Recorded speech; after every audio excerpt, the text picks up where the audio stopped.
Let's talk about the world's slowest machines, and I don't mean slow like my 2006 Renault Clio or the ATM when it's being used by anyone except me. I mean machines that take so long to perform a task that stewardship of the machine will likely change hands before the task is complete, or just machines that can run for an exceptionally long time. First, some examples you can set up yourself at home. You're probably familiar with the concept of a gear ratio, let's say for example 3:1, where for every 3 revolutions of one gear, the gear it's meshed with makes just one complete turn.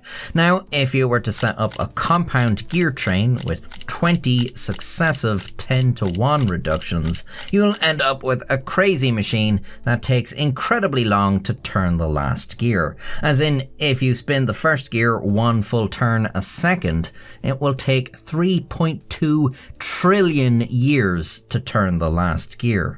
I've seen people make demonstrations of this out of Lego here on YouTube. And let's say you wrote a computer program to simulate every possible complete game of chess, of which it's estimated there are about 10 to the power of 120.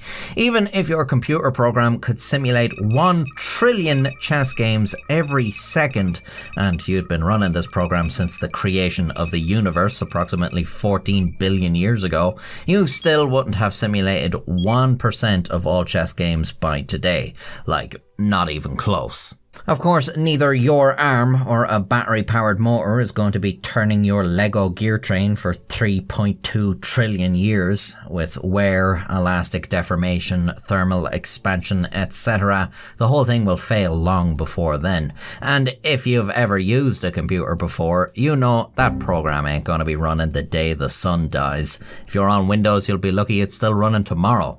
Now, let's forget about theoretically slow machines and look at actual real running examples, although we will have to scale back our time frame here by a few billion years. The Oxford electric bell has rung every half second since it was first set up in 1840, over 180 years ago. It's powered by 2 incredibly old dry pile batteries, although the exact construction of the batteries isn't known with certainty. A bell is attached at the bottom of each pile, which provides the bells with opposing electric charges. A small metal ball is suspended between the bells and is attracted by electrostatic force to a bell.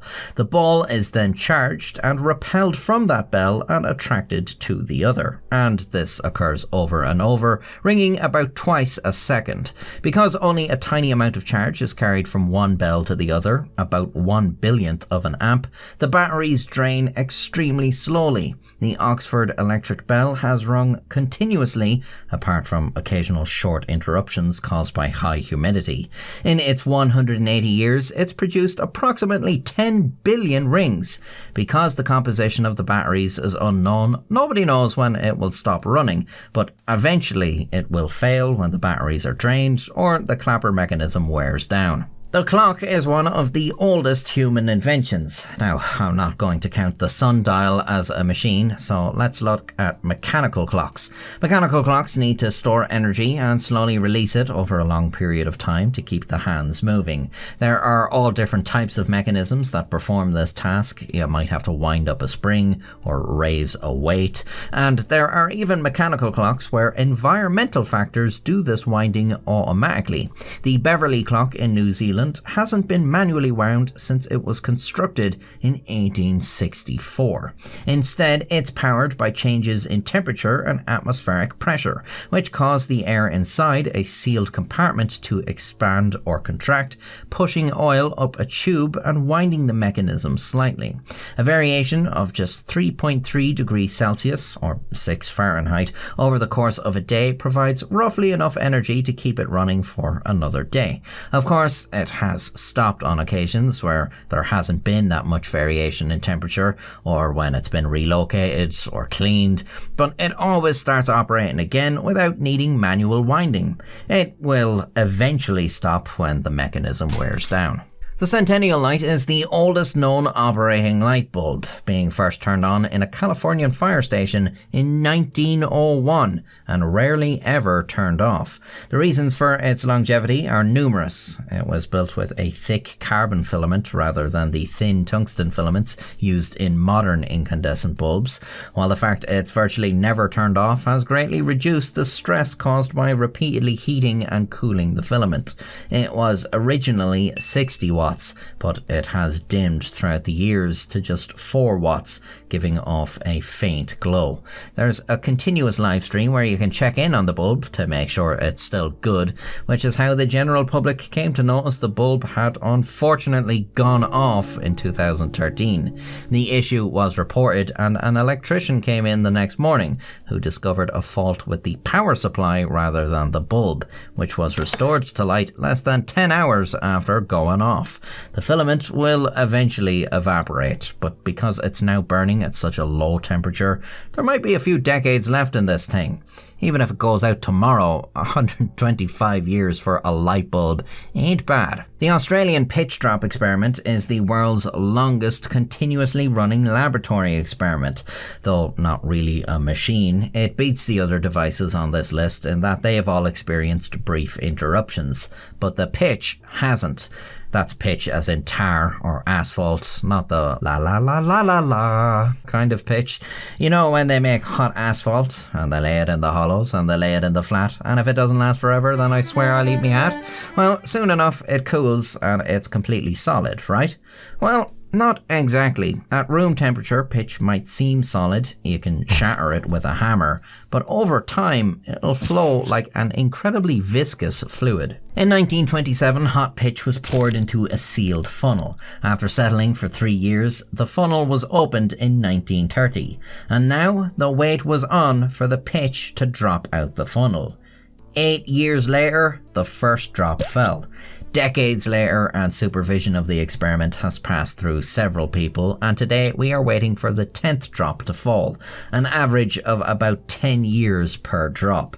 Researchers have been able to calculate the pitch as having a viscosity of approximately 230 billion times that of water. Well, I've wandered up and down the world, but sure, I've never felt any surface that was equal to the hot asphalt. The Voyager 1 space probe might deserve a mention here, as it's still operating nearly 50 years after its launch in 1977. Not as long as the other devices, but in its defense, it is literally the most distant man-made object in existence, soon approaching a distance of 1 light day from Earth. That's about 16 billion miles. There's no such thing as sending an engineer out to fix this thing. It had to be built to last. And it's still sending data to Earth. Although, as its nuclear power supply slowly declines, NASA has progressively shut down instruments over the years to keep the remaining ones powered. It's thought it'll be able to return scientific data for several more years. Today, construction is underway for a machine that is intended to run for 10,000 years. The clock of the long now was first designed in the 90s, and a working small-scale prototype was built just in time for the turn of the millennium. The real thing will be massive, hundreds of feet tall, designed to run deep inside the Sierra Diablo mountain range in Texas for at least 10,000 years, marking the passage of centuries and millennia rather than just hours and days. In the future, it could be what the Great Pyramid is to us today, except it's a working machine. This means it's been designed with longevity and maintainability in mind. There are no valuable parts that would encourage looting. It's largely made from materials like stainless steel, titanium, stone and ceramics, and the mechanism has been designed so that it could be understood and maintained using technology no more advanced than the Bronze Age, if the future isn't as rosy for us as we'd hope. It's powered by variations in temperature, a bit like the Beverly clock, as well as manual winding from human visitors. There's quite a lot of complicated but interesting considerations for its design that I'm glossing over, but it's worth looking up if you like the idea of being alive during the construction of a potential future man-made wonder of the world. Assembly began in the mountains in 2018, and it's supposed to be completed in the next few years, with no exact time frame given. That, paired with the project's wild ambition, puts it in Yeah, we'll see about that territory for me, but Jeff Bezos is involved in the funding, so maybe this will be the real deal. Do you know any other cool machines that run for longer than most people? Share them in the comments. And if you liked this video, I have more you can watch that may also interest you. You can subscribe to see more in the future and join the channel membership to support me financially. Until next time, stay safe. First, some examples you can set up yourself at home. You're probably familiar with the concept of a gear... What? That's pitch as in tar or asphalt, not the la la la la la la kind of pitch. You know when you make hot asphalt and... fuck. The Voyager 1 space probe might deserve a mention here, as it's still operating nearly 50 years after its launch in designed to run deep inside the Sierra Diablo mountain range. Sierra Diablo, for God's sake.